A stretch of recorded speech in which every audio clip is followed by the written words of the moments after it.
When I was 9 years old, I went off to summer camp for the first time, and my mother packed me a suitcase full of books, which to me seemed like a perfectly natural thing to do, because in my family, reading was the primary group activity.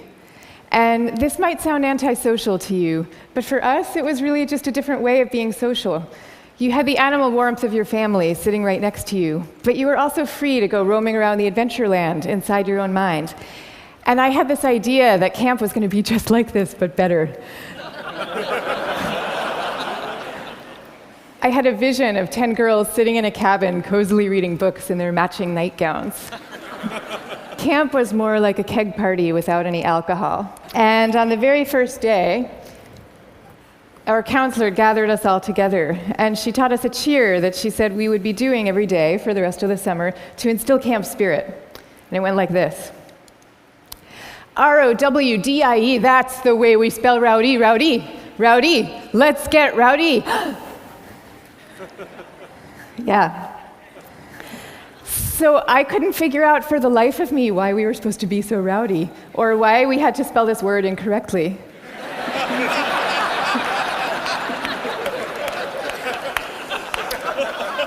But I recited the cheer along with everybody else. I did my best. And I just waited for the time that I could go off and read my books.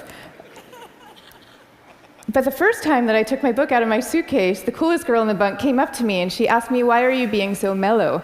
Mellow, of course, being the exact opposite of R-O-W-D-I-E. And then the second time I tried it, the counselor came up to me with a concerned expression on her face, and she repeated the point about camp spirit and said we should all really work very hard to be outgoing.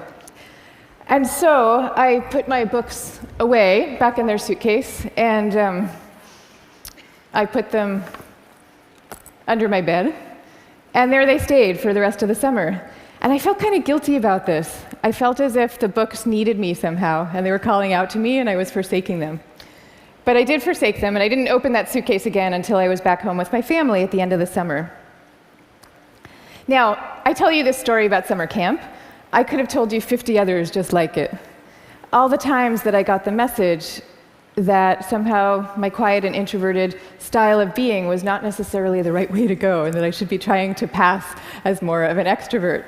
And I always sensed deep down that this was wrong, and that introverts were pretty excellent just as they were. But for years, I denied this intuition. And so I became a Wall Street lawyer, of all things, instead of the writer that I had always longed to be, partly because I needed to prove to myself that I could be bold and assertive too. And I was always going off to crowded bars when I really would have preferred to just have a nice dinner with friends.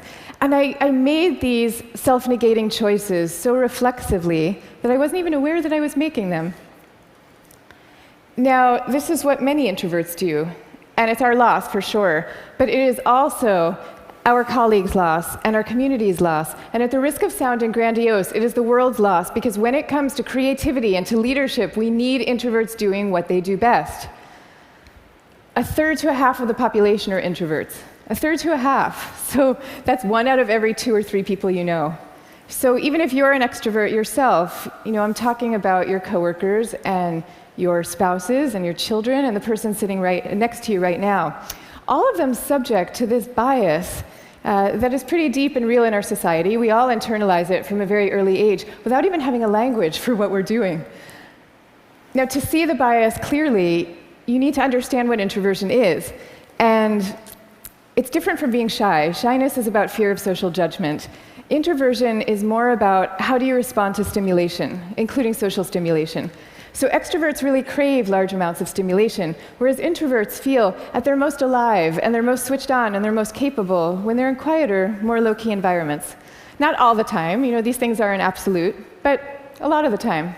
So the key then to maximizing our talents is for us all to put ourselves in the zone of stimulation that is right for us. But now here's where the bias comes in. Our most important institutions, our schools and our workplaces, they are designed mostly for extroverts, and for extroverts' need for lots of stimulation.